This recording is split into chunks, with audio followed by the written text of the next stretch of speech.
Alors nous allons prier, nous allons prier, nous allons prier. J'aimerais que l'Église active son micro et que nous commencions à prier ce soir en adressant à Dieu une seule requête. J'aimerais que tu m'aides à dire à Dieu, Père, parle-moi ce soir, fais-moi du bien ce soir. Est-ce qu'on peut tous ensemble adresser cette prière à Dieu? De là où tu es, active ton micro et dis à Dieu, parle-moi. Je veux que toute l'Église prie et celui ou celle qui n'active pas son micro est dans la désobéissance. Activons nos micros et commençons à prier. Nous te bénissons, Seigneur. Nous sommes ce soir dans ta présence parce que nous voulons plus. Nous sommes ce soir dans ta présence parce que nous voulons que tu nous parles. Nous sommes ce soir dans ta présence parce que nous voulons t'écouter.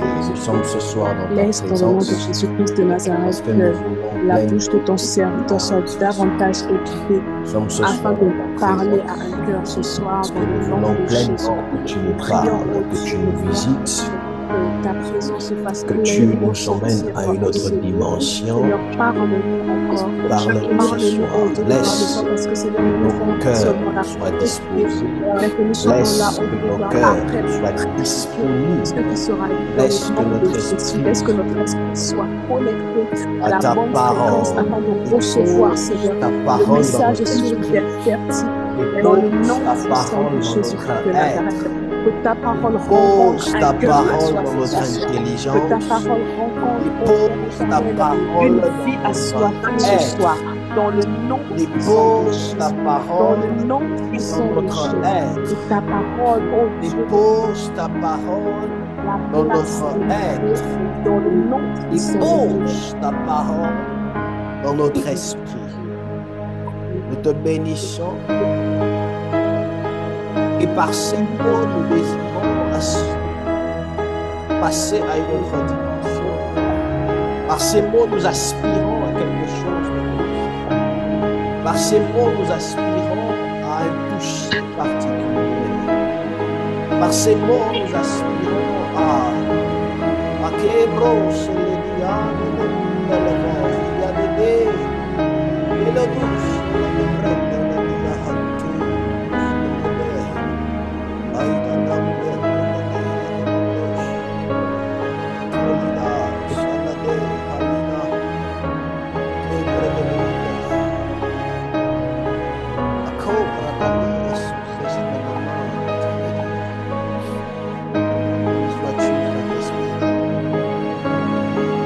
parle-nous ce soir, fais-nous du bien ce soir, touche-nous ce soir, et que tout de nous se taise,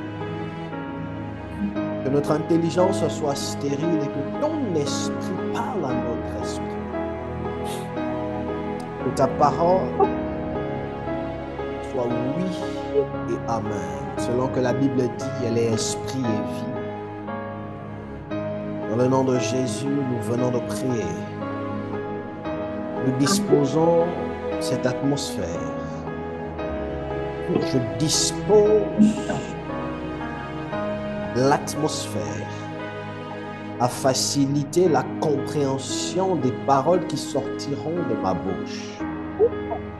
Je dispose l'atmosphère à disposer les miracles et les déclarations de telle en sorte que cela s'accomplisse dans les vies.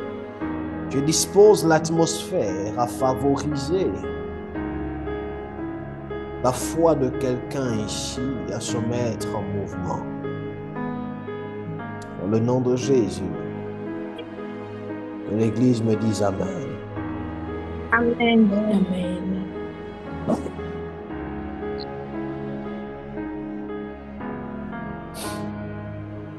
Amen.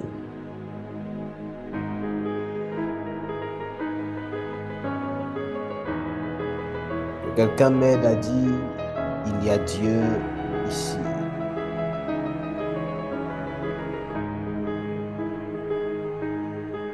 Quelqu'un m'aide à dire, il y a Dieu ici.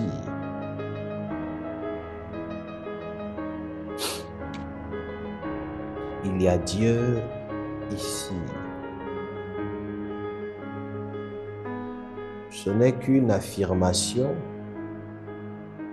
à un fait inéluctable.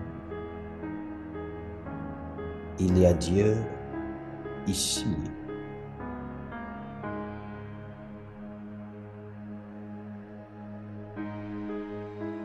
Il y a Dieu ici. Madame Gracia est où? Dariska, Strésilia et Marie Mendes. Madame Gracia est où? Ce n'est pas normal que je m'apprête à enseigner et elle n'est pas encore là. Et je ne sais rien.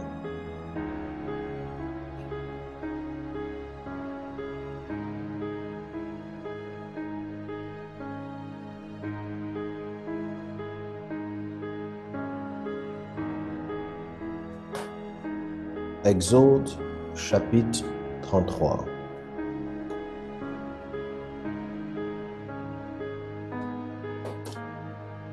Exode chapitre 33. Exode chapitre 33, versets 18 à 21. Que chacun prenne sa Bible avec nous pendant que ma lectrice sera en train de nous faire la lecture. Exode 33, versets 18 à 21. Exode, verset 18. Alors Moïse dit au Seigneur, je t'en prie, fais-moi voir ta gloire. Verset 19. Le Seigneur lui répond, je vais passer devant toi. Je te montrerai toute ma bonté et je te dirai mon vrai nom, le Seigneur. Je serai bon avec qui je veux être bon et j'aurai pitié de qui je veux avoir pitié. Verset 20. Mais voir mon visage, c'est impossible. En effet, un être humain ne peut pas me voir et rester vivant. Verset 21. Le Seigneur dit encore, voici une place près de moi. Reste là sur le rocher. Est-ce que tu peux reprendre le verset 21? Verset 21. Le Seigneur dit encore, voici une place près de moi. Reste là sur le rocher. Reprends encore cela. Est-ce qu'on peut tous le dire de là où nous sommes? Le Seigneur dit encore, vas-y ma fille. Le Seigneur dit encore, voici une place près de moi. Reste là sur le rocher. Le Seigneur dit encore, voici une place près de moi. Reste là sur le rocher. Dis à ton voisin, reste là sur le rocher. Dis à quelqu'un, même en commentaire, reste là sur le rocher.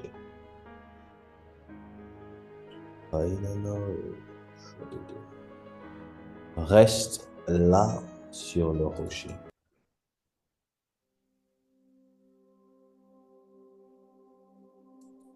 Olivia, ça va?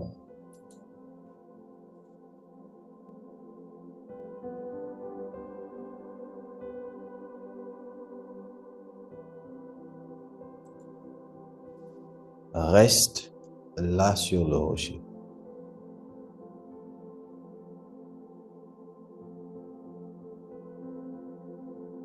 Alors, comment vivre ou vivre la gloire de Dieu?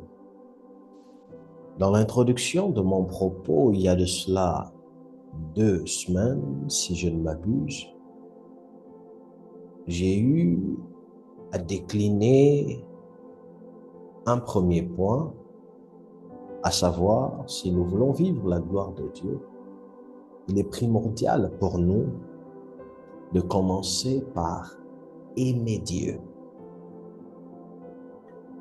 C'était mon premier point, mon premier principe. Mais voyez-vous, dans le fait d'aimer Dieu, il y a beaucoup de choses qui rentrent en compte. Dans le fait d'aimer Dieu,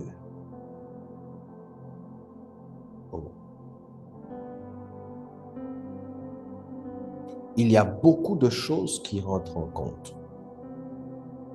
L'Église est avec moi? Est-ce que l'Église est avec nous? Amen. Oui, amen. Amen. Je n'aime pas prêcher et puis je ne vous vois pas, vous le savez. Que ceux qui peuvent m'aider m'aident en activant leur caméra.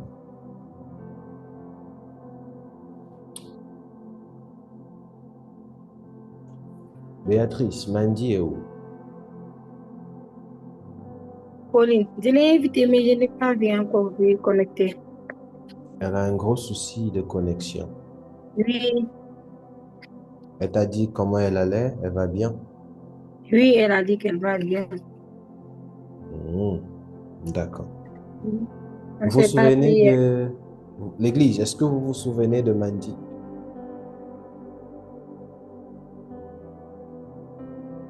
Est-ce que l'Église se souvient de Mandy?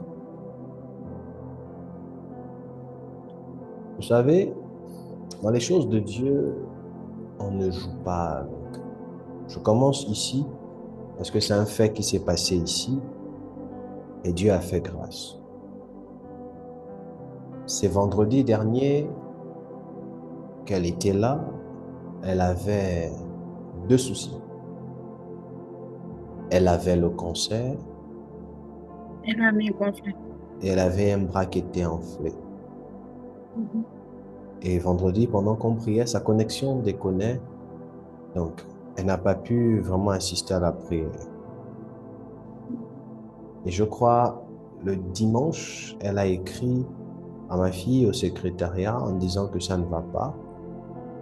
Et j'ai prié avec elle dimanche soir, 18h-19h, par appel vidéo. J'étais avec ma fille, j'étais avec ma fiancée qui était là.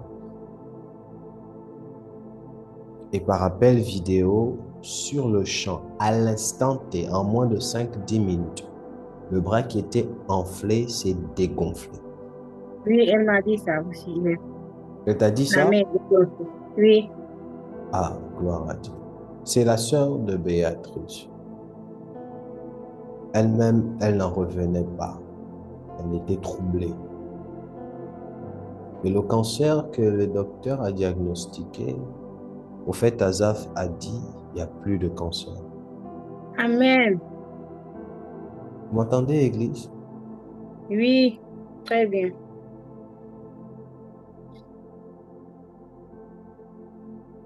Vous savez, on est en train de parler dans Vive la gloire de Dieu. Et là, c'est un cas qui a été théorique par l'enseignement, mais qui a été pratique. Vous ne pourrez jamais vivre la gloire de Dieu sans pour autant aimer Dieu. Aimez d'abord Dieu. Et dans l'amour de Dieu, il y a l'obéissance à Dieu. Est-ce que l'Église m'entend? Oui, Que ceux qui prennent note, écrivez. On est à l'école. Premièrement, il y a l'amour de Dieu. Et c'est l'amour que vous avez envers Dieu qui vous emmène à être obéissant à Dieu.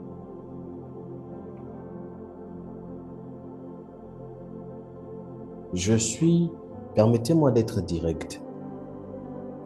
Si Dieu dit que, si dans les commandements de Dieu, il est interdit de voler, et que toi tu dises que tu aimes Dieu. Toi tu dis tu aimes Dieu, mais tu voles. Tu n'as jamais aimé Dieu. Parce que il est écrit, si tu m'aimes, garde mes commandements.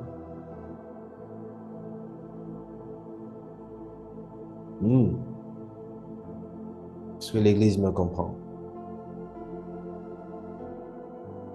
Amen. L'amour que vous avez envers Dieu se fera savoir quand vous serez face à un moment propice de désobéir au commandement de Dieu, mais que vous choisirez de rester intègre. Vous saurez si vous aimez Dieu ou pas quand vous serez face à une opportunité de désobéir à Dieu et que vous choisirez d'être intègre. Je prends un témoignage d'un homme de Dieu. Je parlais avec un homme de Dieu et il m'a dit, il y a un monsieur qui l'a appelé. Et ce monsieur, en fait, était en train de faire, je paraphrase, hein, était en train de faire des affaires. Et ce monsieur devait recevoir, si je ne me trompe, 100 millions d'euros. 100 millions d'euros. Je crois 100 millions, 100 000 euros. Quelque chose comme ça. Et en fait, le monsieur là avait besoin juste de son approbation afin de pouvoir mentir à un monsieur qui devait en fait donner au monsieur, qui devait faire en sorte que le monsieur puisse gagner les 100 millions d'euros, quelque chose comme ça. 100 millions ou 100 000 euros. Et on devait donner à l'homme de Dieu là comme récompense 10 000 euros. Donc, la seule chose qu'il devait faire, c'est de dire oui. Tout était déjà arrangé, tout était ficelé. Donc, lui, il allait seulement venir comme témoin pour mettre le sceau. Donc, il allait seulement dire oui, papa, c'est correct, c'est juste et tout. Juste à cause du oui là, on allait lui donner 10 000 euros comme récompense. Pour ceux qui ne comprennent pas 10 000 euros, 10 000 euros, hein, c'est minimum 7 millions. Si on calcule bien, non, c'est 6 millions, 6 millions, 7 millions et quelques. 10 000 euros. 100 000 euros, c'est 60, 65 millions. Donc, imagine-toi, on t'appelle juste, on te demande juste un service, de juste venir confirmer pour juste dire oui. Et puis, on te donne 10 000 euros. Donc, tu gagnes plus de 5 millions comme ça, juste parce que tu as juste dit oui. Et les gens ici, là, si c'était vous, depuis, on vous a perdu. Même avant même que l'homme, papa, tu n'as même pas besoin, moi-même, j'ai signé même à la place du monsieur. Il y a des gens ici qu'on devait perdre depuis. Mais c'est dans ce genre de cas que l'on voit réellement si on aime Dieu ou pas.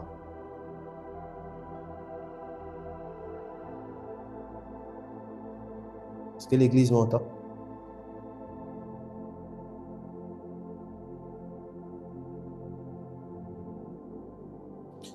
À quel moment vous saurez si vous aimez Dieu ou pas? C'est simple. On ne va pas aller prendre des exemples partout.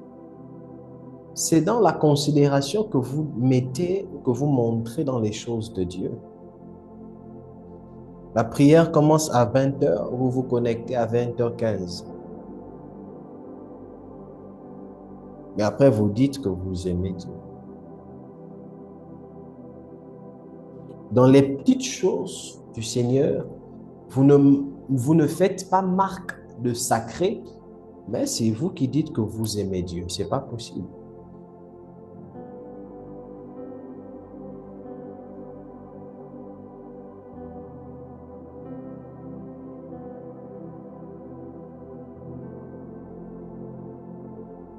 C'est dans les petites choses. Si vous aimez Dieu, ça doit se voir dans la façon dont vous vous tenez devant Dieu. Ça doit se voir dans le sacré que vous accordez aux choses de Dieu.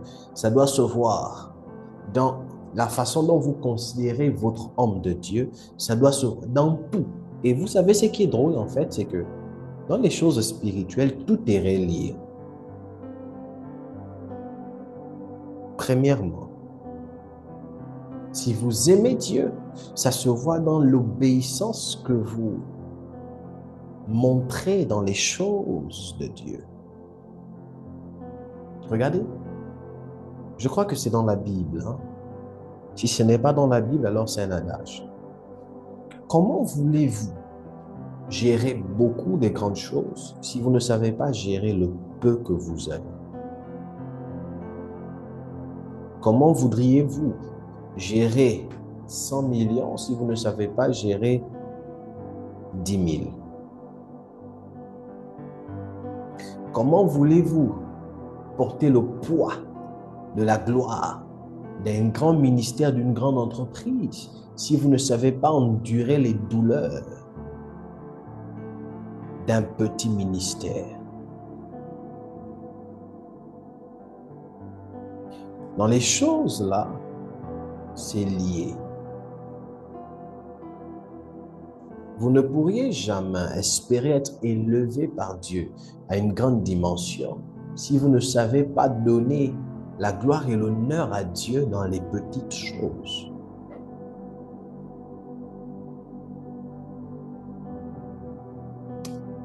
Leïla, ça va?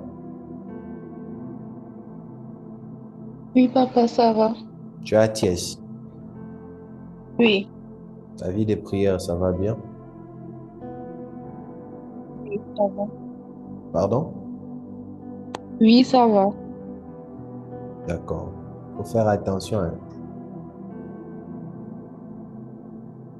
Faut pas te D'accord. laisser, Par rapport. faut pas te laisser distraire.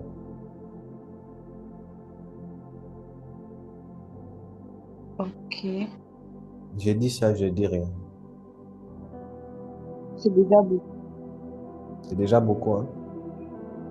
Ah, Mais tu me comprends. un peu, pas clairement, mais Ne te laisse pas distraire. Que Dieu te bénisse. amen.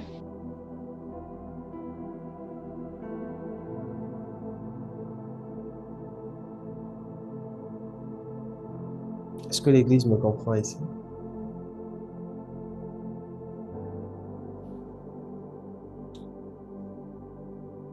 L'obéissance. Je suis en train de faire un rappel sur ce qu'on avait dit, et quand on parlait, notre texte de base, c'était Genèse 12. Qui aime Dieu doit obéir à Dieu. On doit obéir à Dieu. On doit obéir à Dieu. Maintenant, ce soir, dans Exode, la partie qui m'interpelle dans le chapitre 33, verset 21, c'est ceci. Il est écrit, l'Éternel dit, voici un endroit près de moi, tu te tiendras sur le rocher. Moïse dit à Dieu, fais-moi voir ta gloire.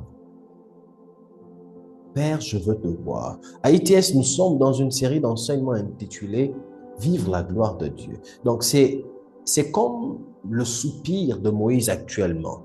Père, nous voulons te voir. Premièrement, on doit aimer Dieu. Deuxièmement, qui parle d'aimer, parle de se séparer. Parle autant pour moi d'obéir à Dieu, d'honorer Dieu dans les petites choses d'abord avant les grandes choses. Troisièmement, s'il faille donner, ou bien le point suivant, c'est rester là. Et ça, c'est un point culminant, c'est un point important, c'est un point capital.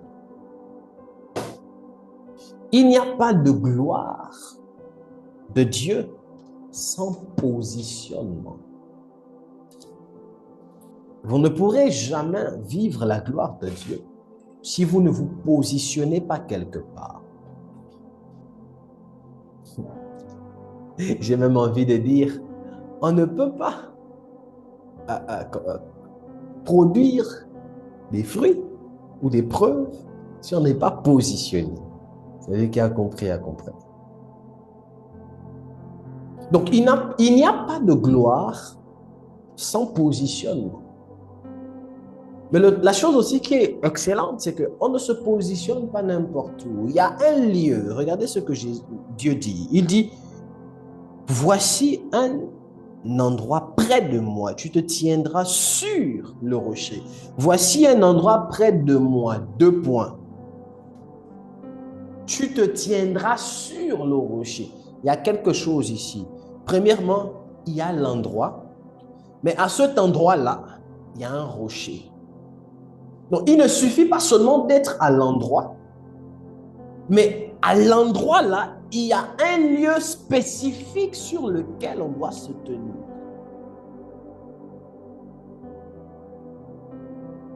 Est-ce que l'Église m'entend?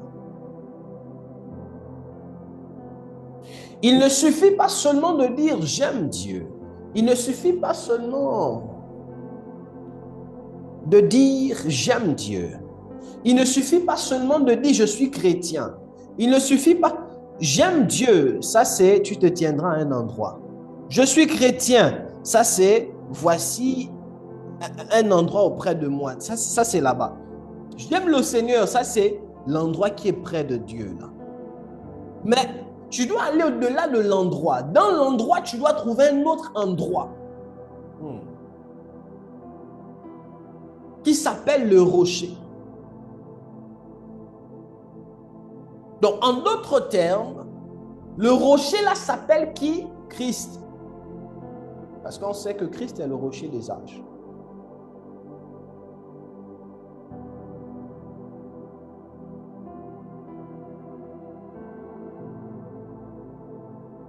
Jusque-là, on m'écoute, mais est-ce qu'on me comprend?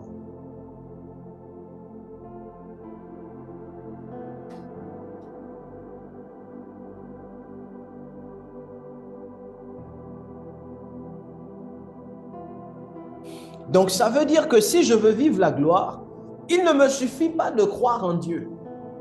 Il ne me suffit pas d'être chrétien.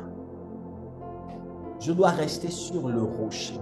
En d'autres termes, je dois chercher à connaître Christ.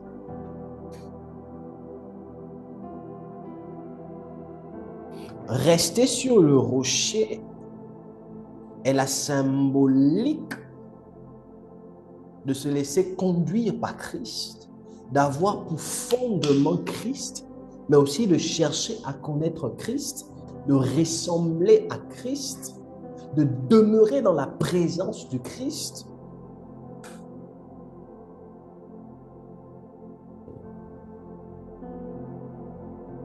Est-ce que l'Église me comprend? Le problème, en fait, c'est lequel? C'est que beaucoup de chrétiens sont au niveau de l'endroit. Comprenez-moi, je vous parle de 2 choses. Je vous parle du rocher, qui est un lieu X dans l'endroit. Donc, il y a d'abord l'endroit qui est près de Dieu. Beaucoup de chrétiens sont à ce niveau. L'endroit qui est près de Dieu. Mais peu sont ceux-là qui, à côté de Dieu, trouvent un autre endroit dans lequel réside quelque chose de particulier appartenant à Dieu.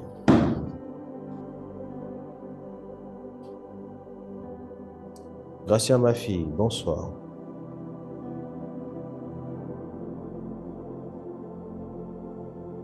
Shalom, papa. Shalom, Église.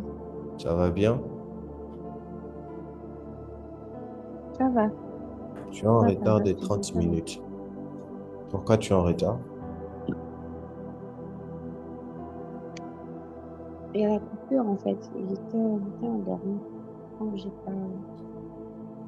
Bon, la coupure. Hein? Tu étais endormi. J'étais endormie et puis je n'ai pas pu me lever tôt pour faire dans le lit. D'accord, ma fille. Tu peux te déconnecter et retourner dormir.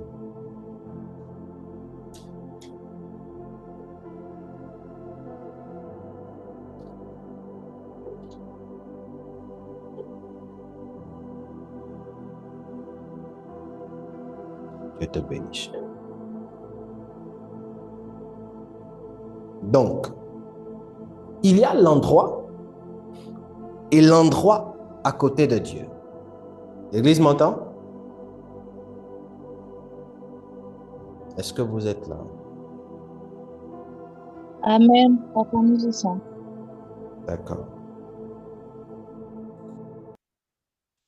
Si vous voulez vivre la gloire de Dieu, si nous voulons vivre la gloire de Dieu, il serait important que nous quittions du simple lieu, de la simple chose qu'on aime dire, je suis chrétien, mais un chrétien sans fruit.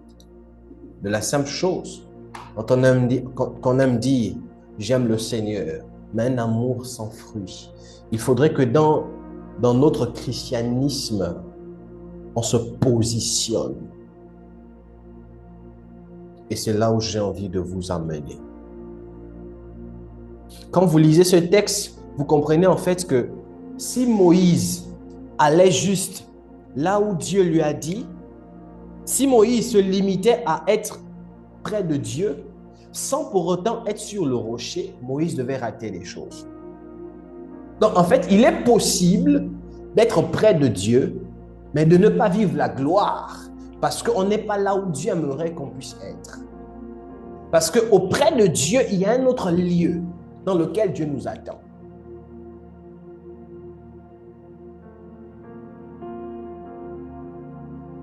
Est-ce que l'Église me comprend?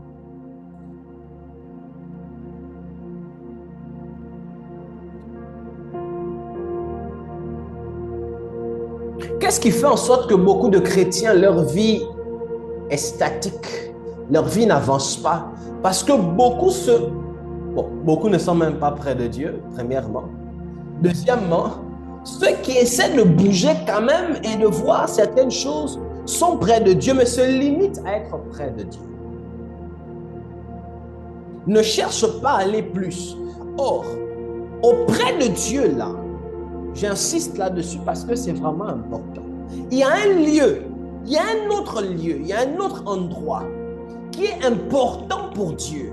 Parce qu'en fait, vous devez être là si vous voulez réellement que Dieu commence à ouvrir les écluses des cieux afin que vous puissiez commencer à expérimenter la gloire. Si vous vous limitez seulement à être près de Dieu, vous allez voir des petites choses, des petits frissons, des petites sensations, des petites choses. Mais vous aurez l'impression qu'il y a plus, il y a des choses qui vont manquer. Mais ce plus-là se trouve non seulement près de Dieu, mais au lieu dans lequel Dieu aimerait que nous puissions y être. Oh, merci pour le texte qui vient. Ézéchiel, est-ce qu'on peut m'aider à trouver ce texte? Quand vous lisez Ézéchiel, je crois que c'est Ézéchiel 37, où on parle de l'eau qui arrive d'abord à la cheville. Après, il y a l'eau qui arrive aux genoux. Après, il y a l'eau qui arrive aux reins. Après, il y a l'eau qui arrive jusqu'à un niveau où il ne peut plus, il est obligé de nager. Vous devez comprendre, Église, que pour vivre la gloire de Dieu, Dieu se comporte avec nous tel un père, un bébé et un bonbon. Ça veut dire quoi? Quand on veut aider notre fils à ramper, ou notre fille à ramper, on achète le bonbon, on fait goûter à l'enfant le bonbon sur la langue. Quand l'enfant a une idée de ce qu'on lui présente, on s'éloigne de l'enfant et puis on lui dit viens. On tend ça à l'enfant comme ça, jusqu'à ce que l'enfant aura la capacité de faire un pas, 2 pas, 3 pas.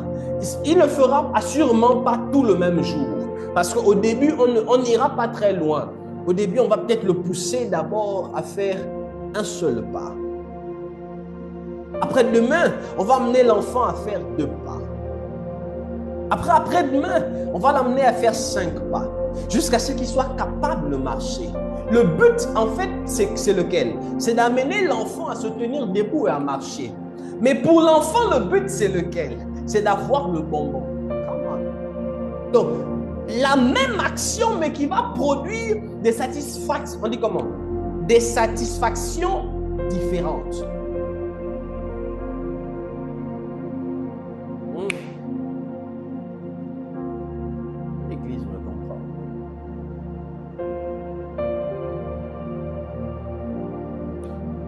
Dis avec moi la gloire de Dieu. La gloire de Dieu.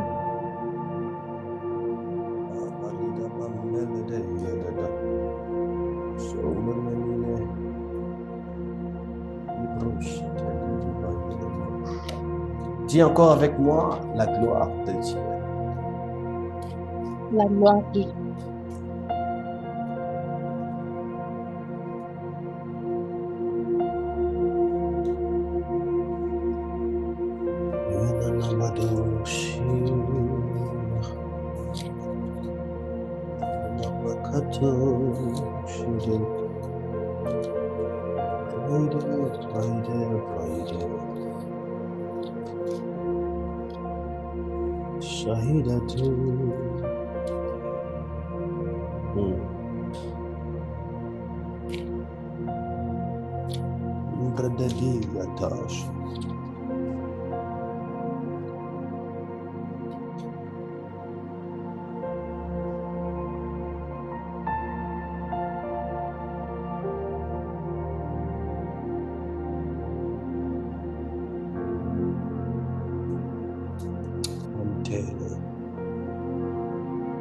Shadabaya,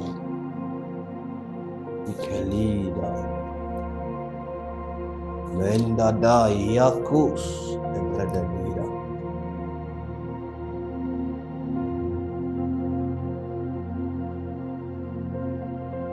Ézéchiel chapitre 47. Ézéchiel chapitre 47. Il me ramena vers l'entrée de la maison, et voici que de l'eau sortait sous le seuil de la maison à l'est, car la façade de la maison était à l'est. L'eau descendait sous le côté droit de la maison, au sud de l'autel. Il me fit sortir par le chemin du porche nord, et il me fit faire le tour par dehors, jusqu'à l'extérieur du porche faisant face à l'est. Je suis dans Ézéchiel chapitre 47. Lisez avec moi. Voici que l'eau coulait du côté droit. Verset 3. Lorsque l'homme sortit vers l'est, il avait dans la main un cordeau et il mesura 1000 coudées.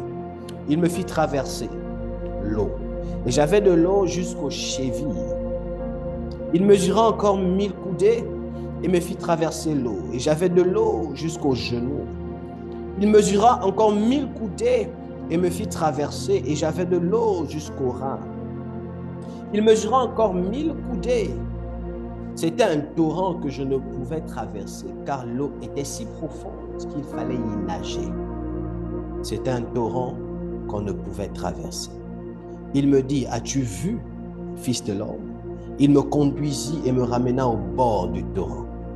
Quand il m'eut ramené, voici qu'il y avait sur le bord du torrent beaucoup d'arbres de chaque côté. Amen. Ah, merci Saint-Esprit.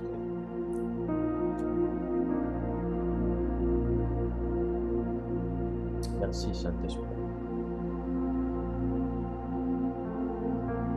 Est-ce qu'on peut me dire Amen? Amen. Amen. Merci Saint-Esprit. Dans la gloire de Dieu, il y a des niveaux de gloire. Et chaque niveau de gloire exige des niveaux de sacrifice. Pendant que je suis en train de parler, ne manquez pas notre conférence du 4 au 8. Si vous ne vous êtes pas encore inscrit, inscrivez-vous, veillez à vous inscrire, parce que ça va être des moments extraordinaires en matière de connaissance de la parole de Dieu. Et je crois qu'on va découvrir beaucoup de choses. Il y a des niveaux de gloire et des niveaux de sacrifice, des niveaux de connaissance. Écoutez, chaque niveau de gloire vient avec son niveau de sacrifice et avec son niveau de connaissance. chaque niveau de gloire vient avec son niveau de sacrifice et avec son niveau de connaissance. Les niveaux de gloire, je ne sais pas pourquoi l'Esprit de Dieu m'amène à parler des niveaux de gloire. Les niveaux de gloire, c'est comme, on peut illustrer ça comme des niveaux d'études. Voilà. Il y a ce qu'on appelle le CP1 ou le pré-primaire, le primaire. Il y a même la crèche pré-primaire, primaire. Il y a secondaire. Dans le secondaire, il y a le collège, il y a le lycée et il y a l'université. Dans l'université, il y a licence, il y a la maîtrise, il y a le doctorat. Je ne sais pas si après le doctorat, il y a encore quelque chose. Donc, il y a des niveaux. Et chaque niveau de gloire apporte son bagage de connaissances, mais aussi son bagage. Après le doctorat, il y a le professorat. Et son bagage de sacrifice. Ataïda.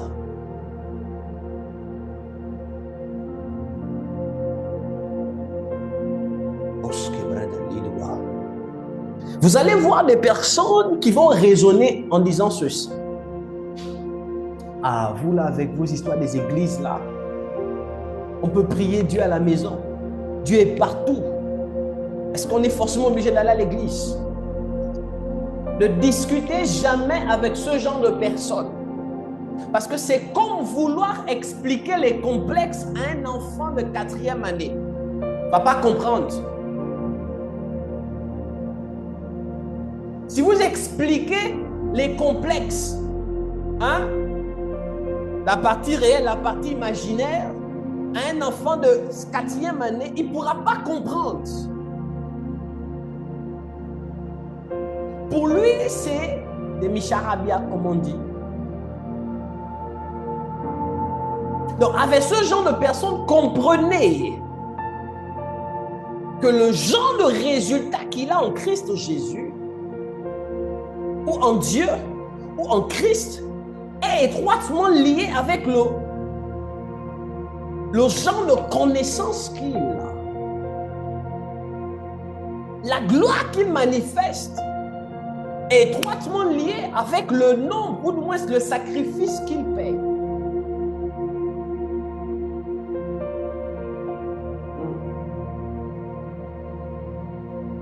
Est-ce que l'Église m'entend ici? Vous allez entendre des personnes qui vont vous dire vos histoires des pères spirituels, là, c'est de l'arnaque. Dieu, on peut prier Dieu comme ça. Les pères spirituels, ce sont des gourous et consorts. Église, moi, je suis votre père. Ne discutez jamais avec ce genre de personnes.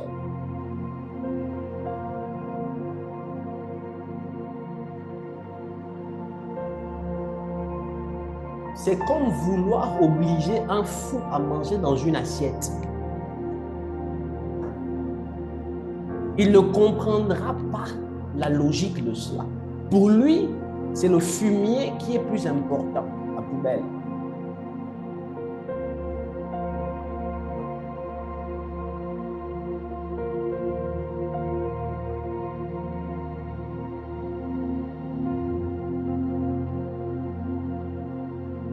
Est-ce que l'Église me comprend? Chaque niveau de gloire de Dieu apporte des niveaux de connaissance ou vient avec son niveau de connaissance et vient avec son niveau de sacrifice. Vous allez entendre des personnes qui vont vous dire vos hommes de Dieu, ce sont des esprits. Tous les jours, il faut s'aimer, il faut s'aimer, il faut... Ah, j'étais en train de réfléchir et je vais vraiment vous parler durant la conférence. J'étais en train de réfléchir de manière naturelle. Je me suis rendu compte. Citez-moi, je ne sais pas si vous connaissez quelqu'un. Citez-moi quel est l'homme sur cette terre qui est parti voir un marabout les mains vides. Est-ce que vous connaissez un homme sur cette terre qui est parti voir un marabout ou un fétiche les mains vides?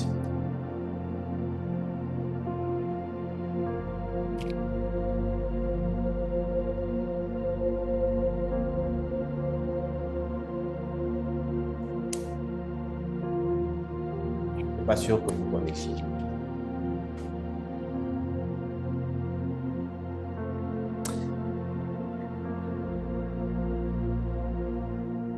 Ma fille, c'est pas juste les films. Physiquement même, c'est pas possible.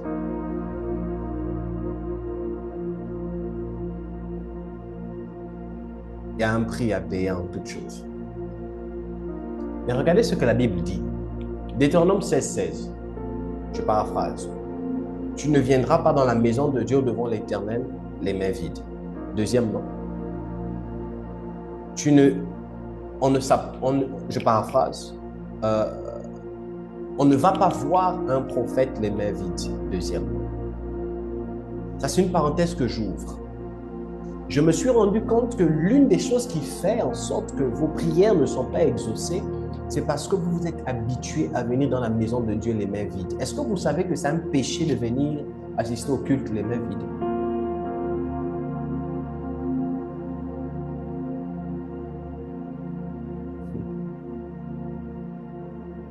Vous savez que c'est un péché de venir dans la présence de Dieu les mains vides?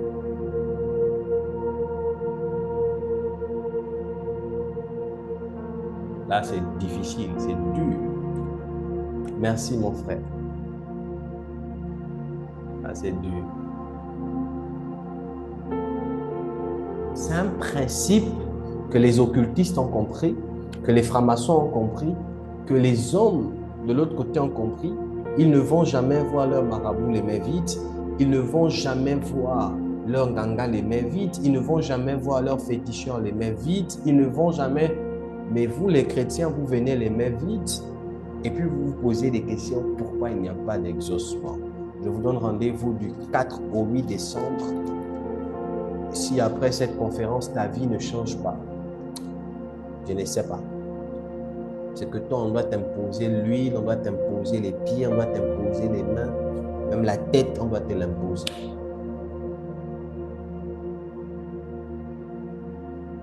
Après ces instants, ta vie n'aura guère le choix que de changer parce que vous allez comprendre les principes et les lois qui vont vous pousser, si vous les appliquez, à vivre la gloire. J'aimerais insister ici sur le fait que chaque niveau de gloire exige un niveau de connaissance et un niveau de sacrifice. Quand on est à la crèche, tout ce qu'on sait faire, parce que je pense qu'on met l'enfant à la crèche à partir de 1 an, je crois, 2 ans. Il y a d'autres peut-être même des mois, si je me trompe. Quand l'enfant va à la crèche, à partir de 6 mois, tout ce qu'il sait faire, c'est manger, faire popo, embêter, pleurer, on le lave là-bas, on lui donne à manger, finir, rentre. Ça, c'est la crèche. Il dort. C'est tout ce qu'ils savent faire à la crèche là-bas. Et puis, tu payes les gens juste pour que lui, il aille dormir, lui, il aille manger, et puis, c'est tout. Deuxième chose, quand il quitte la crèche, il va au primaire. Là-bas, il va juste pour se battre, se faire des amis, apprendre à compter les bâtonnins pour les enfants plus éveillés, apprendre à faire les ronds. Là-bas, on lui apprend aussi de dessiner les bananes, les mangues, je crois. Je crois même qu'il y a des niveaux au pré-primaire. Il y a le 3 ans, il y a le 4 ans, il y a le 5 ans. Donc, ces niveaux-là permettent à l'enfant de rentrer dans des niveaux de connaissance.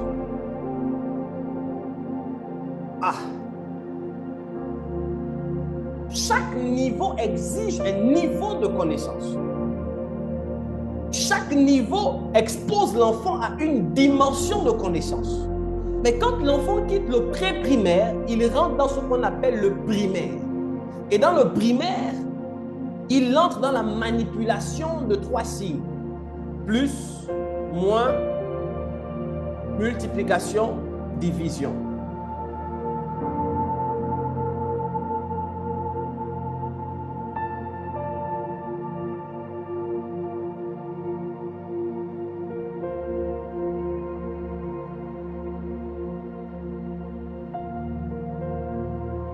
Et là aussi, il a accès à un autre niveau de connaissance. Et il apprend l'huile, je vais prier pour toi. Depuis là, je suis là, mais mon esprit est sur toi là-bas. Après ta bouteille d'huile, je prierai pour toi.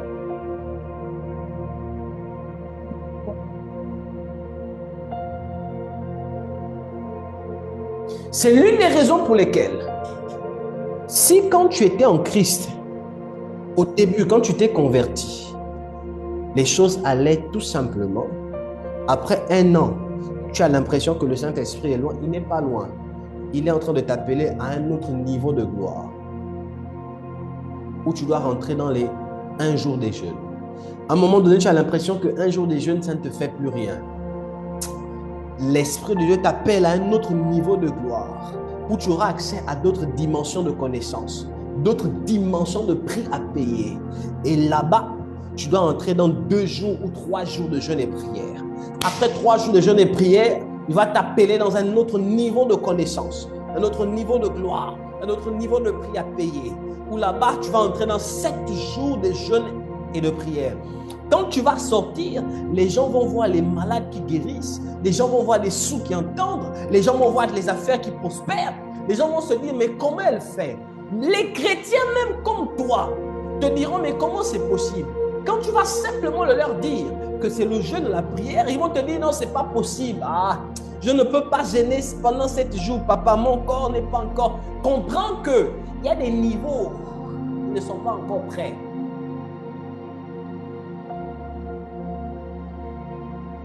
Comprends qu'ils ne sont pas encore prêts.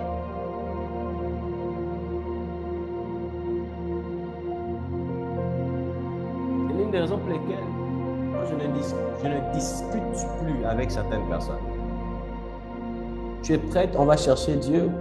Ah, ok, tu n'es pas encore prêt. Il y a des choses que l'on découvre petit à petit. Est-ce que vous n'avez jamais expérimenté le fait que vous êtes là parfois, vous ne savez pas expliquer, mais vous sentez au-dedans de vous une soif violente de la présence de Dieu? Ça vous est déjà arrivé de sentir qu'il y a quelque chose qui ne va pas? Vous avez comme une violente soif de Dieu. Parfois, vous ne savez pas expliquer. Cette soif vous emmène à prier pendant 2 heures, à prier pendant 3 heures, à prier pendant 10 heures. Parfois, vous sentez que j'ai besoin d'être seul. Vous voulez vous éloigner de tout le monde juste pour être dans la présence de Dieu. Est-ce que vous ne savez pas que cette soif-là, c'est le signe que Dieu vous appelle à un autre niveau?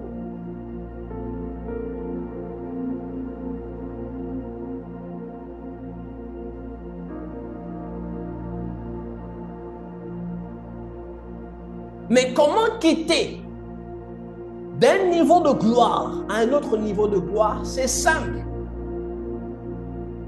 Exode 33, verset 21. Voici un endroit près de moi. Tu te tiendras sur le rocher. C'est en se tenant sur le rocher que l'on quitte d'un niveau à un autre niveau, d'un niveau à un autre niveau, d'un niveau à un autre niveau. C'est le rocher.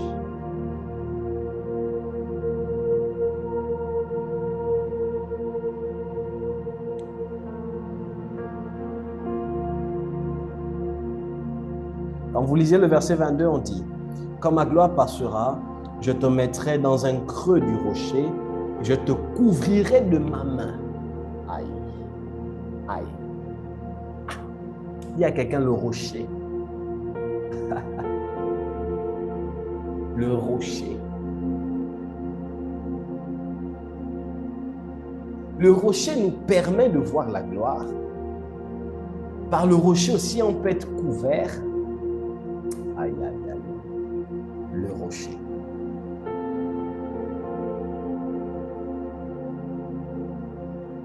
Je vous ai parlé de l'amour de Dieu. Je vous ai parlé d'aimer Dieu, l'obéissance à Dieu, l'honneur. Au 4e point, si je peux me permettre, se tenir là. C'est mon point de ce soir.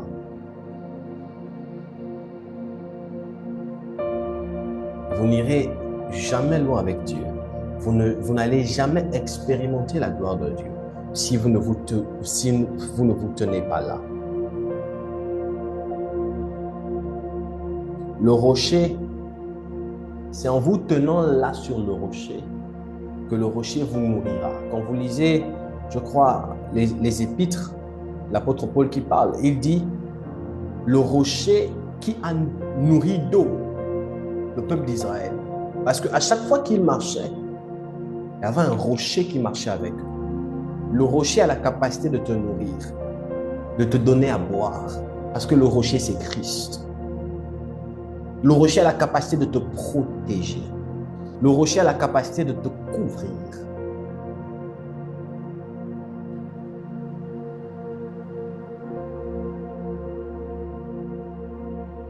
Si on aimerait que ITS vive la gloire, chaque membre d'ITS doit apprendre à demeurer sur le rocher. Je brise toute pensée selon laquelle non, il n'y a que papa qui cherche Dieu. Il n'y a que papa qui doit prier. Si vous raisonnez comme ça, vous n'êtes pas mien. Tous les enfants de cette église doivent avoir la notion de la quête de la présence de Dieu. Est-ce que l'église m'entend? Amen. Amen. Tous les enfants de vous devez tous avoir ça. Merci, Rika. Je ne sais pas où Fleury se trouve. Vous devez avoir la quête de la présence de Dieu. Le matin, Mandy, vous devez chercher Dieu. Ok. Le soir, vous devez chercher Dieu. Vous devez vous tenir sur le rocher. C'est seulement là que vous allez apprendre ce que vous allez apprendre. Et c'est seulement là que vous allez expérimenter la gloire.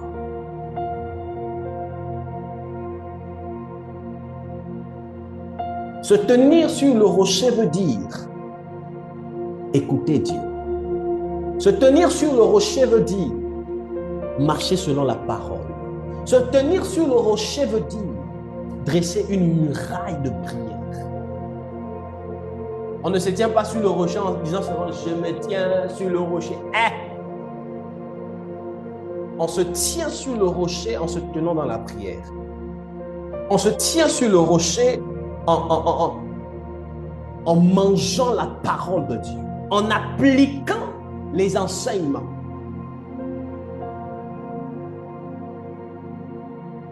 On se tient sur le rocher en demeurant ferme dans les hauts et les bas, dans la parole de Dieu.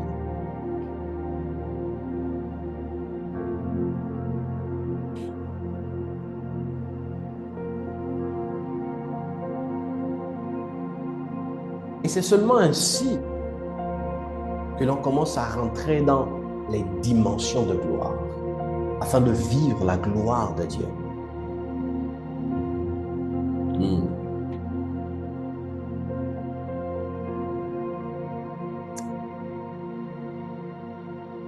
Vous savez, quand vous n'avez jamais prié pour un malade, au début, vous avez l'impression que c'est difficile. Au début, vous avez l'impression que c'est impossible. Mais le jour où Dieu vous utilise, une fois, vous priez pour un malade, le malade est guéri. 2 fois, 3 fois, vous commencez à rentrer dans une autre réalité qui était peut-être au début impossible, mais à cause du fait que vous avez expérimenté ça 1 fois, 2 fois, 3 fois, votre esprit et votre subconscient commencent à prendre conscience d'une autre réalité. Humainement parlant, ce n'est pas possible de prier pour quelqu'un qui a un bras enflé et ça se dépompe à l'instant. Comment on a prié? Marie Mendes, on était là. Bonjour, ça va? Elle a montré la main, tout ça c'était enflé. J'ai même des photos, mais je les garde pour moi. C'était enflé comme ça et c'était enflé ici. C'était la main gauche. Je dis montre la main gauche. Elle a montré la main gauche. Je dis, montre la main droite. Elle a montré la main droite. Je dis, ok. Il dit, remontre la main gauche. Elle a montré la main gauche. Il dit, bon, maintenant, regarde, ça diminue maintenant. Au nom de Jésus, maintenant, je t'ordonne de diminuer. De diminuer, maintenant, c'est fait. Il dit, compare. Elle compare les mains. Le miracle s'est fait comme ça. Elle compare les mains. Elle dit, papa, c'est encore un peu, c'est encore enflé. Il dit, c'est encore enflé? Oui, d'accord. Montre encore la main. Elle montre la main. On ordonne et la main obéit. Ah. On ordonne et la main obéit. Après, je dis, bouge comme ça. Elle fait ça. Elle fait ça. J'ai dit, compare. Et c'est là où la gloire se manifeste. Quand elle compare, elle se rend compte que la main n'est plus enflée, c'est devenu textuellement comme l'autre main. Elle était surprise. Et vous savez, le fait de demeurer sur le rocher vous ouvrira l'esprit dans d'autres réalités. Et le fait que votre esprit soit en contact avec d'autres réalités imposera dans le monde physique ce pourquoi vous êtes conscient dans d'autres réalités. En fait, c'est comme ça qu'on expérimente la gloire, qu'on vit la gloire de Dieu. C'est quoi? C'est parce qu'on est conscient des choses qui sont dans une autre réalité. Et on prend ces choses au travers de la foi et au travers de ce qu'on voit par nos yeux spirituels et on les amène dans la réalité des hommes charnels. Ah. C'est l'une des raisons pour lesquelles, là où d'autres voient la maladie, les hommes qui vivent sur le rocher, dans la maladie, ils savent voir un homme guéri. Et quand ils parlent, qu'est-ce qu'ils font? Ils font une translation. C'est-à-dire, ils prennent la dimension de guérison qui se trouve dans l'invisible et ils l'affectent dans le visible, dans la vie de l'homme guéri. Comment c'est possible? C'est parce qu'ils ont su voir une autre réalité que le commun de mortels ne voit pas. Comment c'est possible? C'est parce qu'ils demeurent sur le rocher. Parce que le langage du rocher,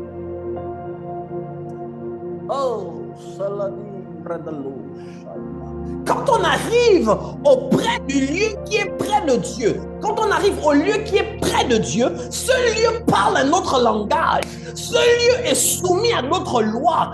Ce lieu est soumis à notre réalité. Et quand on se met sur le rocher, on est nous-mêmes impactés par ces réalités-là. C'est l'une des raisons pour lesquelles on peut parler le même français, le même anglais, le même ingala, le même ndzebi, le même pounou que les autres qui sont le commun de mortels avec nous.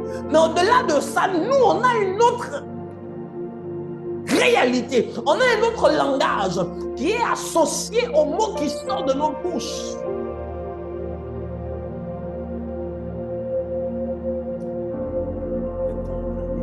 Est-ce que vous me comprenez? Est-ce que l'Église comprend? Amen.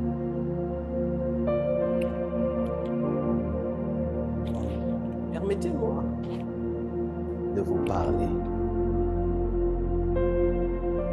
Dites-moi, il y a des moments où vous me voyez ici à plusieurs reprises. Parfois quand on dit, est-ce qu'il y a des malades?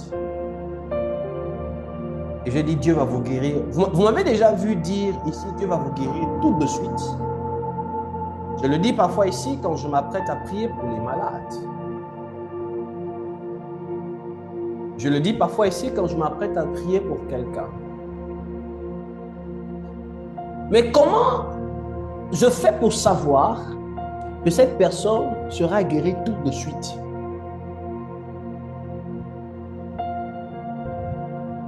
C'est parce qu'à cet instant, il y a comme un changement au niveau de mon esprit. Il y a comme un switch entre deux réalités. Je deviens plus conscient d'une autre réalité et je fixe mon esprit sur cette réalité-là et j'appelle les choses de cette réalité à se mettre en mouvement dans le temps présent, dans la vie de la personne.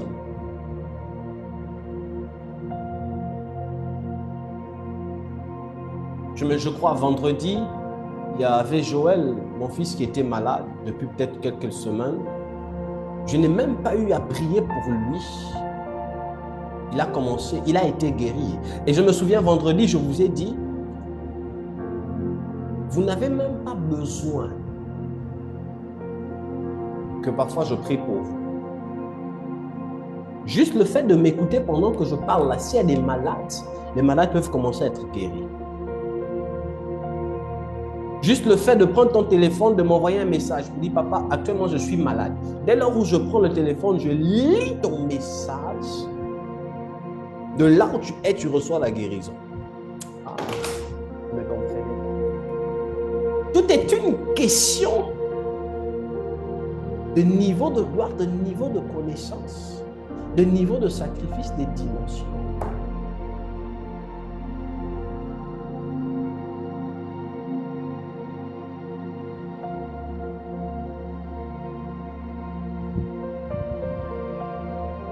Qui me dit amen? Est-ce que l'Église peut dire amen? Amen. Et je clôture en vous disant ceci.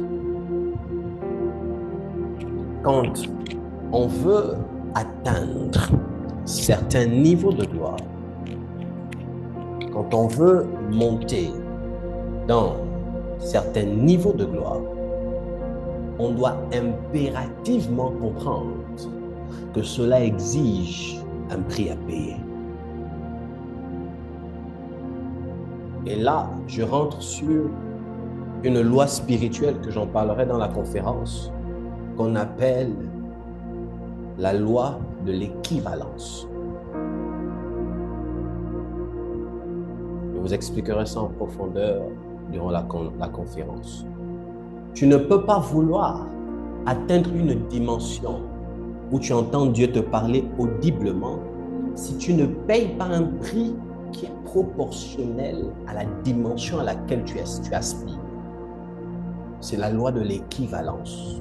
Tu ne peux pas vouloir expérimenter, ce réside là, un niveau de gloire où tes affaires prospèrent dans une dimension internationale, Mendes, si tu ne payes pas un prix qui est proportionnel à ce que tu donnes. C'est la loi de l'équivalence. C'est ainsi que beaucoup des enfants de Dieu sont dans la dimension des fantasmes. Dieu, je serai une grande servante de Dieu. Vous fantasmez, vous rêvez éveillé. D'autres rêves endormis, vous rêvez éveillé, les yeux ouverts. Mon couple sera un couple, on va impacter le monde, on va être un couple modèle, on sera comme le couple de papa Ivan Castano. On sera comme prophète Tubel. Quand on sera comme, moi je serai comme Dena, maman Dena Moine. Moi je serai comme, vous fantasmez. Vous ne vous posez pas les vraies questions. Comme j'entends parfois certaines personnes dire, papa, moi, Dieu m'a appelé pour aider les orphelins. Une bonne chose. Papa, Dieu m'a appelé pour aider les orphelins. Papa, Dieu m'a appelé pour aider les veuves. Papa, Dieu m'a appelé pour être une grande femme d'affaires. Est-ce que tu paies le prix qui est proportionnel à la dimension à laquelle tu veux atteindre? Est-ce que l'Église me comprend? Amen. Et c'est là où beaucoup de chrétiens sont. Pour moi, là, quand je regarde, ma main, ça chauffe. Moi, parfois, quand tu parles, mes oreilles chauffent. On dirait que j'ai le don des prophéties. On dirait, papa, j'ai le don de guérir les malades. Mais est-ce que tu payes le prix pour prendre ce don et l'emmener à la dimension que tu vois dans ton esprit? Je parlais avec mon frère, je crois. Oui, avec mon frère, l'apôtre Moïse. On s'est rendu compte que dans les francophones, en matière de connaissances, on peut leur donner des diplômes. Mais appliquer la connaissance là, Didi. Les francophones sont des grands savants. Mais nuls en ce qui concerne la pratique de ce qu'ils connaissent.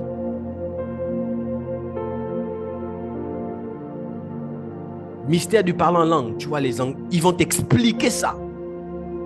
La guérison divine, ils vont t'expliquer.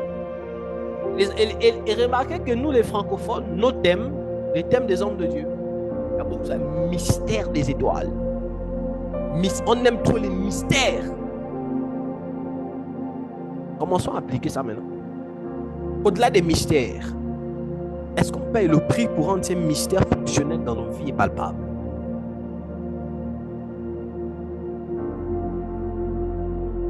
Arrêtons d'être des parleurs. Je parle à mon église. Je parle à l'église du Seigneur. Arrêtons d'être des parleurs.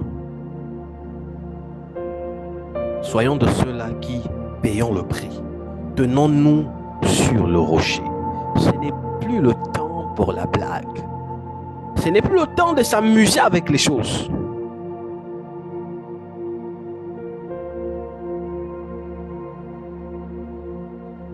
JO, on nous expose l'occulte à l'œil nu. JO, on désacralise notre Jésus. Vous vous souvenez des JO, ce qui s'est passé?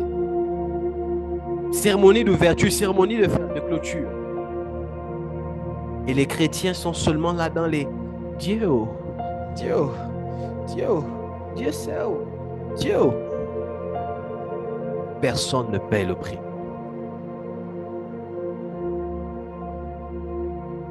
Des grands parleurs, mais pas des grands faiseurs. Où est votre Dieu puissant que vous prônez? Il faut en ce temps des Élie qui auront la capacité de dire, on fera entre l'Éternel et votre Dieu Baal, qui est le vrai Dieu.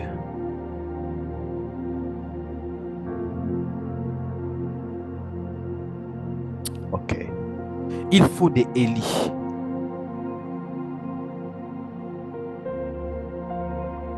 Je disais, il faut des Élie.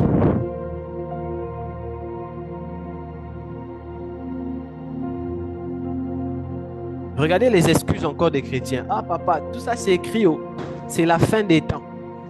Les chrétiens justifient leur paresse par l'Apocalypse. En d'autres termes, parce que c'est écrit, on ne peut plus rien faire. On doit croiser nos mains parce que Jésus revient bientôt.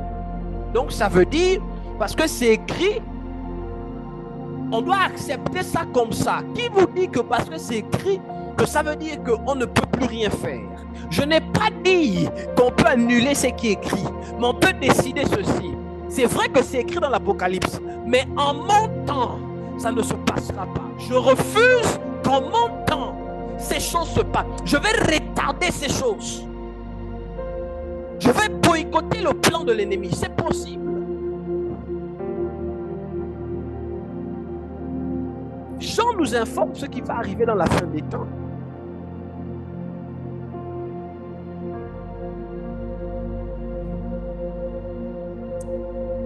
Est-ce que l'Église m'entend?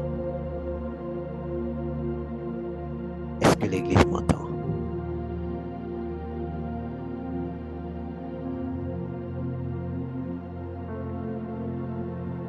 Est-ce que vous savez que s'il y a des décès dans votre famille, c'est parce que vous avez toléré ça?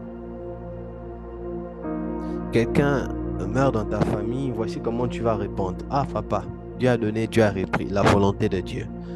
Et ça, ce n'est rien que le signe d'un manque de puissance.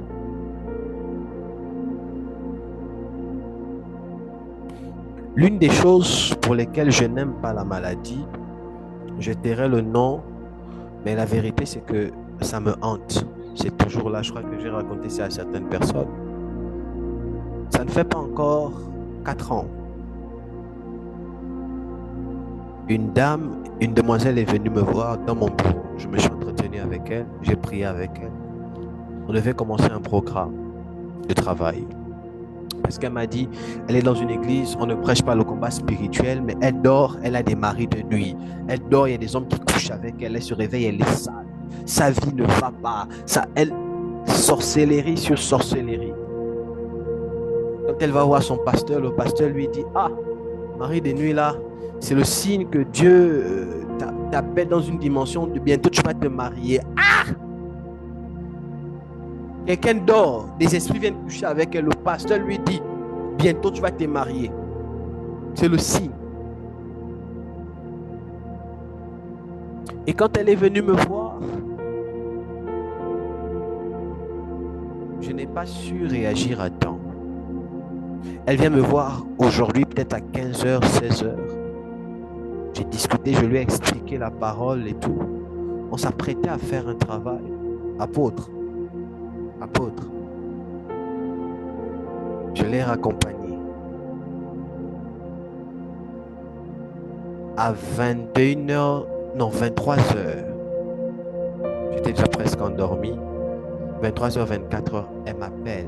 Elle n'arrive pas à parler. Elle s'étouffe. Je suis au téléphone avec elle. Elle n'arrive pas à parler. J'étais paniqué. Je ne savais pas quoi faire.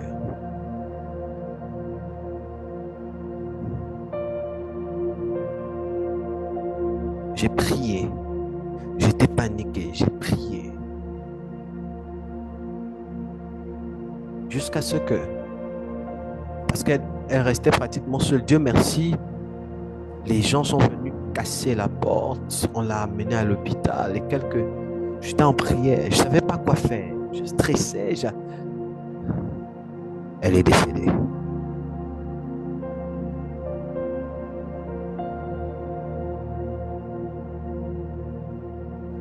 Et c'est quelque chose, parfois ça me hante. Et quand je suis devant quelqu'un qui est malade, quelqu'un qui est souffrant, j'ai cette image-là qui revient à chaque fois. Et j'ai dit à Dieu, une fois, deux fois, mais pas trois fois. Parce que cette image, je l'ai déjà expérimentée deux fois. Et la deuxième fois était plus saignante que la première fois. Pour moi, je porte la responsabilité de son décès. Église, toutes les fois où vous retardez de vous consacrer, toutes les fois où vous trouvez des excuses pour vous consacrer, toutes les fois où vous trouvez des excuses pour chercher Dieu, vous mettez en péril une destinée qui peut être impactée par vous. Vous mettez en péril une destinée qui doit être impactée par vous. Vous mettez en péril une vie qui doit être transformée par vous. En ce temps, on doit se tenir sur le rocher.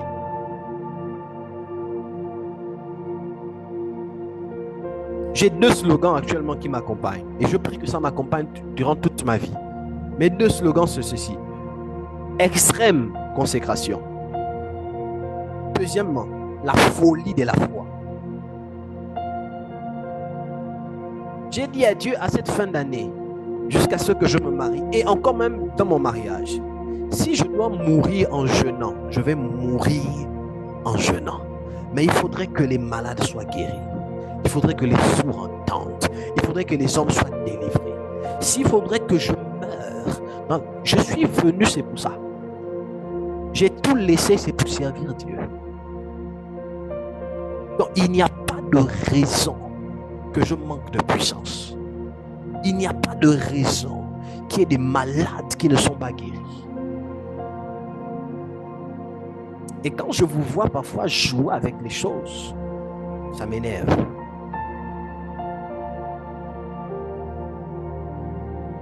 Quand je vois des gens qui ne savent pas pourquoi ils sont à côté de moi, ça m'énerve. Des enfants qui s'amusent, ça m'énerve.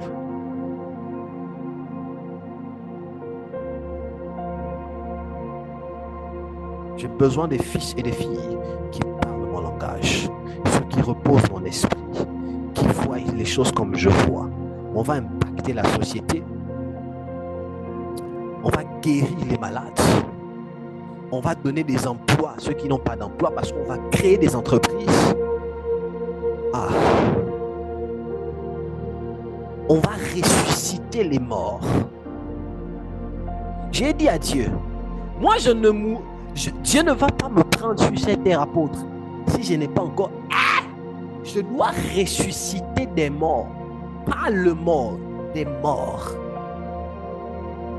Je ne sais pas encore comment ça va. Moi, je vais ressusciter. Pas les morts qu'on dit, il est mort seulement, ça fait 2 jours. Même quelqu'un qui est mort, ça fait 4 jours. Mais qui est mort avant son temps. Qui était un pilier stratégique pour la famille. On va le ramener en vie. Il est déjà passé à Kassepka, passé déjà à la morgue. On a enlevé tout ce qu'il fallait enlever, on l'a nettoyé. Mais par la parole du prophète, tout revient, il se lève comme Lazare. Et vous savez, ça exige un prix à payer. Je parlais avec une servante de Dieu et je vais clôturer mon message ici. Et pendant qu'on parlait, on s'est mis à parler des jeûnes et tout. Et je lui ai dit, dans ma vie, avant que je n'atteigne même 40 ans, il faudrait qu'une fois, j'ai quand même jeûné 40 jours, comme Jésus, sans manger. Minimum sans manger. 40 jours. Elle m'a dit, oh papa, il faut faire doucement, il ne faut pas. Je lui ai dit, oui, je fais doucement. Je suis en train de me battre. Il faudrait que... Elle a tellement parlé après, je lui ai dit, est-ce que tu sais que là tu parles comme une femme charnelle. Tu es charnelle. C'est les charnels qui pensent d'abord, attendez, comment vous êtes en Christ Jésus? Mais quand on vous parle de jeûne, vous ne pensez d'abord qu'à votre corps physique, au lieu de penser à l'esprit. Vous allez voir des gens, on va dire jeûne. Elle peut, ah papa, le corps, oh papa, l'estomac, je ne peux pas. Vous êtes plus conscient des choses physiques que de votre esprit. Et puis c'est vous qui voulez vivre la gloire.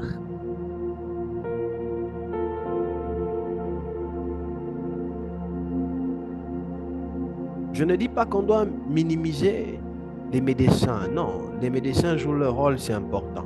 Mais dites-moi, Moïse, quand il a jeûné 80 jours, il y a quel médecin qu'il a ausculté après? Est-ce que vous avez vu, on dit que Moïse est mort d'estomac?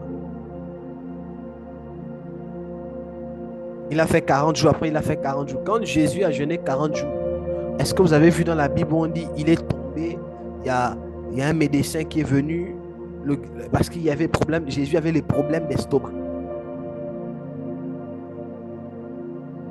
Qu'est-ce qui fait que dans notre Bible, il y a des hommes comme nous qui ont fait 40 jours sans manger, sans boire de l'eau, étaient toujours en bonne santé? Nous, à peine 20 jours, c'est les sapeurs-pompiers, c'est l'ambulance qui vient nous prendre pour nous amener à l'hôpital. Qu'est-ce qu'eux, ils ont compris comme loi que nous, on n'a pas compris?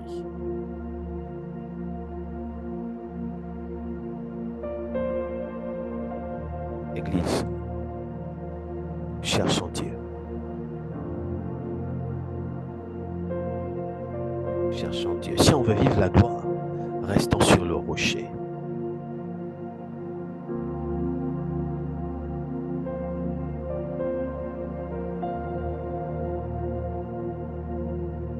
Restons sur le rocher.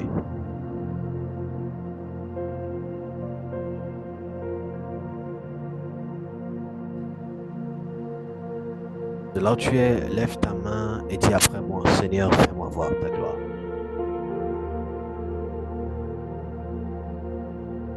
Dis Seigneur, fais-moi voir ta gloire.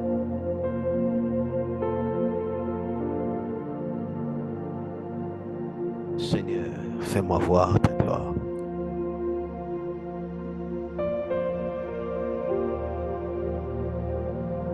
Seigneur, fais-nous voir ta gloire. Que nous voyions ta gloire, que nous l'expérimentions. Que nous puissions la vivre. Merci pour ce message. Merci parce que c'est toi qui as permis à ce que nous puissions écouter ce message.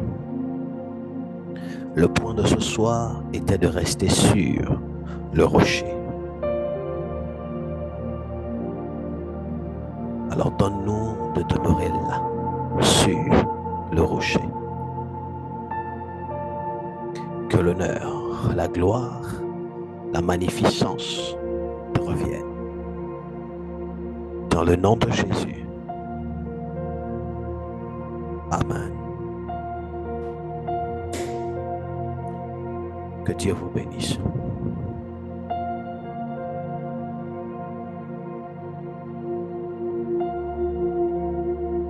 Que Dieu vous bénisse.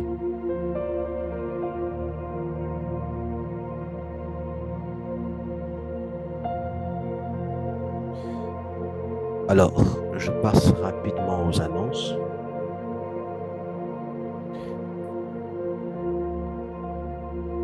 Je passe rapidement aux annonces. Je vais faire ça rapidement. Alors, comme annonce déjà, j'aimerais vous rappeler que notre enseignement continue. Nous parlerons bien évidemment sur notre thématique, vivre la gloire de Dieu. Et je vous donne rendez-vous pour la semaine prochaine. Aidez-moi. Donc, notre culte est chaque mercredi et vendredi. Donc, chaque mercredi et vendredi, nous parlerons sur cela en profondeur et prochainement, nous allons entrer encore en profondeur sur le sujet. Alors, mais je tiens quand même à spécifier une chose, c'est que ce vendredi, nous n'aurons pas culte. Ce vendredi, nous serons tous à ce programme, une colonie prophétique. Donc, c'est à partir de 21h JMT. Si on peut m'aider, 21h JMT, ça fait quelle heure en France? Quelle heure à Dakar? Est-ce que c'est 23h ou est-ce que c'est 19h? Si on peut m'aider rapidement avec ça. Donc, à partir de 21h JMT, donc vous aurez en tout cas toutes les informations. C'est un programme où votre père a été invité. Alors, je veux que tout le monde soit là. J'ai remarqué que quand je suis invité quelque part et que je demande à ce que tout le monde soit là, il y a d'autres qui ne sont pas là. Je ne sais pas où vous allez. Et ça, ce ne sont pas les bonnes choses. C'est un comportement des rebelles et des désobéissances.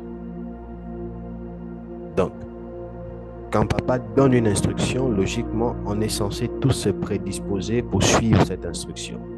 Ce programme, c'est 3 jours. C'est vendredi, c'est samedi et c'est dimanche. Donc, ça termine dimanche 24. Aujourd'hui, c'est mercredi. Donc, ça commence vendredi, là.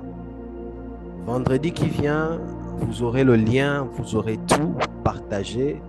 Soyez là, c'est un programme hautement prophétique. Donc, soyez à ce programme. Venez avec votre offrande. Comme vous savez, on ne vient pas dans la maison de Dieu les mains vides.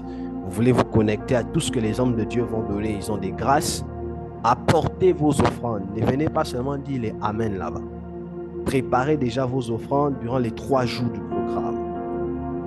Et les moyens qui seront mis à votre disposition, vous pourrez envoyer vos offrandes. C'est important. Donc, c'est du 23 au 24. Connectez-vous massivement. La fiche sera envoyée dans le groupe de l'église. Donc, que chacun publie ça au maximum et que chacun invite également. Ça va se faire sur la plateforme Zoom. Deuxièmement, voici notre programme également. Ça, c'est du 4 au 8 décembre. Que quelqu'un me dise gouvernance. Mets en commentaire gouvernance. Gouvernance. Qu'on me dise encore gouvernance. Voilà. Donc, vous êtes les fils et les filles de la maison. Je ne veux pas voir à ce programme plus des personnes de l'extérieur que les gens de la maison. Pour ceux qui sont dans le groupe de l'église, vendredi dernier, j'avais dit ici que ce programme devait être gratuit. Mais pas malheureusement, bien heureusement, dans la nuit de samedi à dimanche, pendant que j'étais en retraite, Dieu m'a demandé de le faire différemment. Et Dieu m'a donné un montant, celui de 10 000 francs. Ça fait 16 euros pour ceux qui sont en France. Donc, vous voulez assister à ce programme et vous devez assister à ce programme si vous êtes de la maison. Battez-vous à avoir vos 10 000 francs ou vos 16 euros. Je vous avoue, ce programme, pour ceux qui vont assister, ça ne vaut pas ça. J'ai un peu boudé avec l'esprit quand tu m'as dit ça. Je me suis dit, moi, minimum, c'est 50 000. Le programme, là, ne vaut pas ça.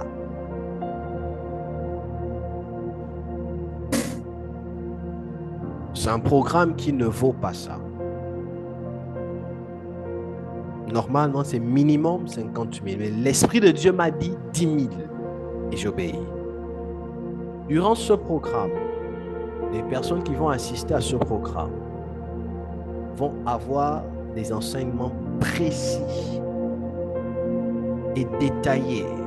Je ne pense même pas que 4-5 jours sera suffisant pour tout dire, mais je vais parler librement. Alors, veillez à vous inscrire avant au numéro sécrétarial. Quand vous vous inscrivez, il y a une conduite à tenir. Vous écrivez, vous envoyez votre inscription, vous montrez la capture et vous laissez le nom avec lequel vous allez vous connecter. Si vous ne vous connectez pas avec ce nom-là, si on ne voit pas ça sur Zoom, vous n'aurez pas accès à la salle. Parce que actuellement, même en Christ Jésus, il y a des gens qui sont malhonnêtes. Donc, il faut préciser le nom. Si par exemple, tu as dit au secrétariat, je vais me connecter avec le nom, par exemple, je prends ma fille ici, Marie Mendes. Donc, quand tu te connectes, on doit voir écrit Marie Mendes. Premièrement. Si on voit deux Marie Mendes, on accepte une, on rejette l'autre.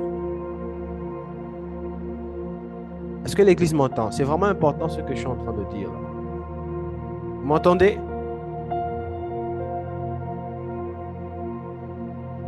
C'est important.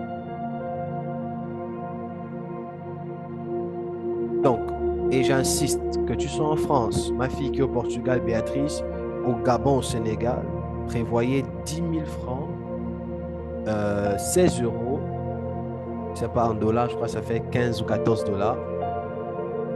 Et vous vous inscrivez déjà, les inscriptions sont ouvertes, c'est déjà possible de le faire. Et vous attendez. À la veille du programme, on vous enverra le lien. Et il y aura des personnes qui seront là pour veiller au respect de ces choses-là. Donc, je tenais à vous passer ce programme, à vous l'expliquer comme ça et inviter un maximum, vous, surtout les hommes d'affaires. Connaissez les hommes qui sont des hommes d'affaires, des hommes qui font des affaires, ceux qui aspirent aux affaires. Invitez-les. Vous qui êtes en France également, soyez là. Vous vivez dans un autre pays, vous allez comprendre comment on fait pour posséder un pays. Vous allez comprendre des choses. Vous allez comprendre des choses. Et Dieu va nous faire énormément de bien. Alors, la troisième annonce, La troisième annonce, que quelqu'un m'aide à dire en commentaire miracle. Aide-moi, mets en commentaire, dis miracle. Mets en commentaire, dis miracle. Est-ce que vous croyez au miracle? Yes. Vous croyez au miracle? Vous êtes sûr? Est-ce qu'il y a des hommes et des femmes qui croient au miracle? Ok. Si vous croyez au miracle, c'est bien. Que Dieu vous bénisse. Si vous croyez au miracle, c'est bien. Et que Dieu vous bénisse. Alors, ça c'est un programme aussi pour lequel toute l'Église ne doit pas manquer. Durant ce programme, on sera en jeûne et prière les samedis et les dimanches. Jeûne et prière. On va prier Dieu et Dieu va nous faire du bien. C'est un programme intitulé 3 dimanches des miracles. Donc, c'est dimanche 15, dimanche 22, dimanche 29. Maintenant, écoutez-moi bien. Vous connaissez des personnes qui sont malades, des personnes qui ont des cancers, des tumeurs, le sida. Je ne sais pas ce que le docteur a dit. Soyez là. Même toutes les personnes qui ont un défaut, les kystes, les myomes, soyez là. Invitez-les. Vérifiez qu'elles aient une bonne connexion, c'est ça. Donc, quand vous invitez les personnes là, dites-leur, ayez une bonne connexion. Vous connectez, caméra ouverte. Durant ce programme, on va un peu enseigner. On va faire les choses pour lesquelles je suis né. On va guérir les maladies. Vous allez même voir les bras qui vont pousser. Si Dieu, par sa grâce, peut faire diminuer un bras qui est gros, donc par sa grâce, on peut faire pousser un bras, on peut faire revenir un bras. Et ça va se faire durant ce programme. La seule chose, deux conditions. Venez avec une très bonne connexion. Deuxièmement, venez avec votre foi. Si vous n'avez pas la foi, ne venez pas. Est-ce que l'église m'entend ici? Amen. Donc, c'est du 15, c'est le 15, le 29, le 22 et le 29. Donc, j'aimerais par la grâce de Dieu qu'une grande mobilisation se fasse. Et durant ce programme, on sera en prière. Tous les week-ends, on est en prière. Week-end, on est en prière. Samedi, prière. Dimanche, prière. Samedi, jeûne. Dimanche, jeûne. Tu peux rentrer en jeûne le samedi, tu sors le dimanche. Que Dieu te visite, que Dieu visite les malades. S'il y a des malades, les malades devront être en jeûne depuis le samedi. Donc, on va bien expliquer ces choses au fur et à mesure. On va expérimenter des choses étranges et bizarres ici. Donc, voici les annonces que je tenais à nous faire part. J'aimerais donner la parole à mon frère pour qu'il nous bénisse. Apôtre, de là où vous êtes, afin que vous puissiez prier pour les offrandes, s'il vous plaît. Et pourquoi pas nous dire un mot, si vous en avez, et nous bénir. Je ne sais pas voir si vous êtes toujours là, mais je crois que vous êtes là. Voilà. Donc, vous êtes toujours là.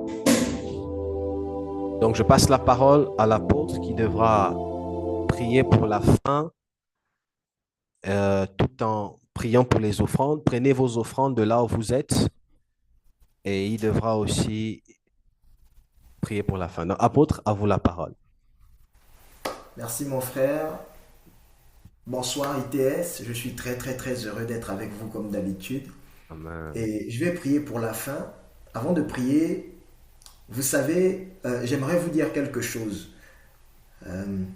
Vous ne vous rendez pas souvent compte du privilège et de la grâce que vous avez. Je vous dis, nous qui sommes où nous sommes, nous comprenons la grâce d'écouter les choses que vous écoutez. Et je veux encourager quelqu'un en lui disant, ce que tu entends, c'est ce qu'il faut que tu comprennes. Ce que tu entends, c'est ce qu'il faut que tu appliques. Dans Exode chapitre 29, le verset 12, précisément, Dieu parle à Moïse. Et il lui parle de l'autel et des cornes, homme de Dieu. Il lui parle de l'autel et des cornes. Et en fait, sur l'autel, les 4 coins de l'autel avaient des cornes.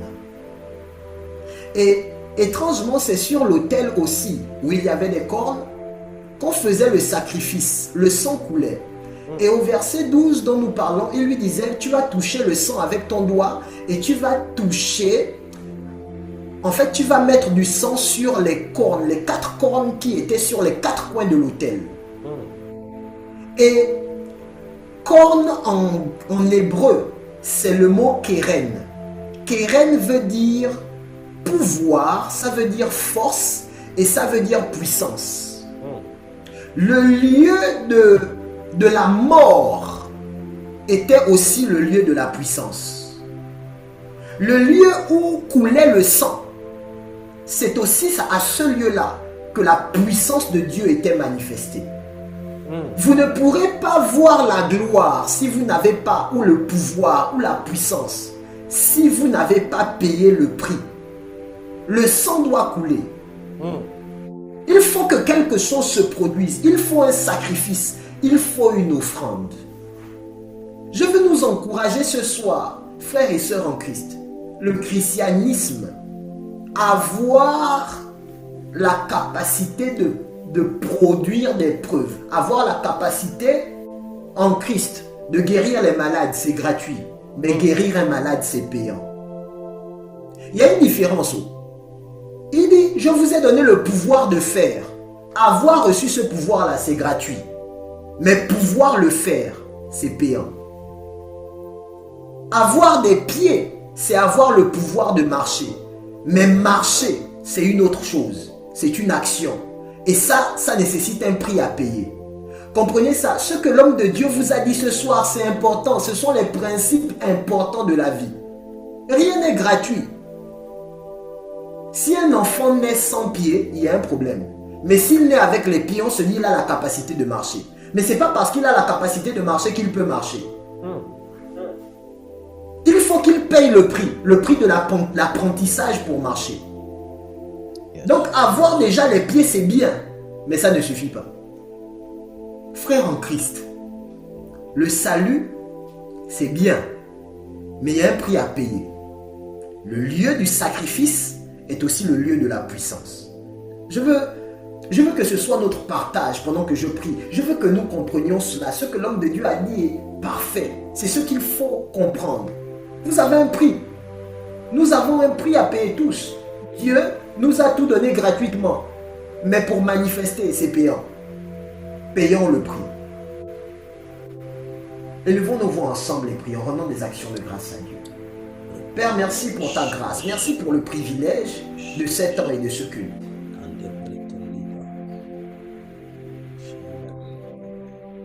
Pendant que je suis en train de prier, je suis en train de voir ITS.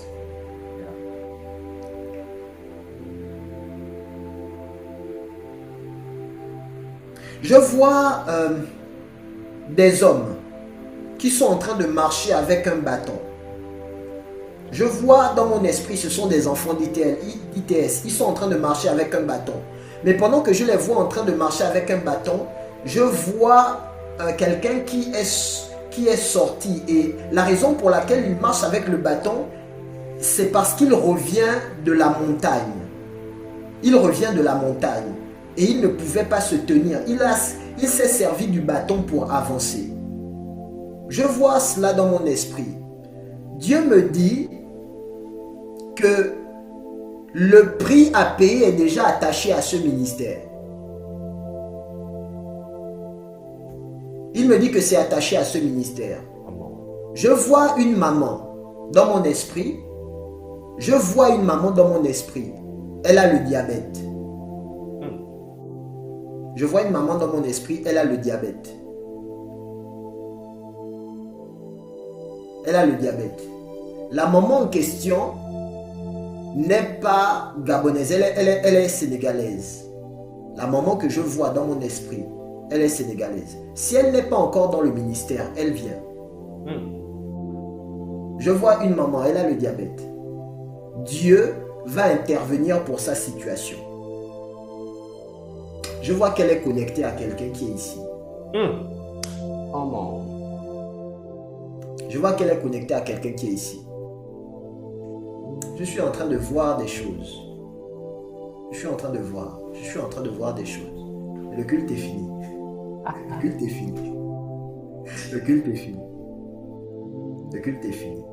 Oh Seigneur, oh Seigneur, oh Seigneur, oh Seigneur, oh Seigneur, oh Seigneur, oh Père, Père, Père. Le fardeau du prix à payer, que ce soit notre partage, que ce soit le partage de chaque personne dans ce ministère. Seigneur, que les paroles de ton nom puissent trouver une terre à prêter. Des gens qui peuvent se mettre en mouvement sur la parole. La Bible dit que la parole de Dieu croissait jusqu'à prévaloir. Qu'elle prévale au milieu de nous dans ITS. Qu'elle prenne de l'ascendant sur nous, qu'elle nous domine et qu'elle nous contrôle. Qu'elle contrôle nos actions et nos réactions. Qu'à cause de cette parole, nous ayons aussi envie de payer le prix que nous devons payer. Pour que la gloire se manifeste telle qu'elle doit se manifester. Merci pour les offrandes. Merci pour les dîmes. Merci de ce que nous avons donné à ta maison. Tu ne dois rien à personne. Tu nous as enseigné qu'il n'y a pas de culte sans offrande. Ce n'est pas possible. On ne vient pas voir le roi sans offrande, sans sacrifice. Nous te célébrons de ce que tu donnes la semence au semeur et de ce que tu nous enseignes à te donner davantage pour ta gloire. Nos offrandes sont bénies. Merci pour tout ce que tu fais pour nous et merci pour ta seigneurie manifeste dans nos vies.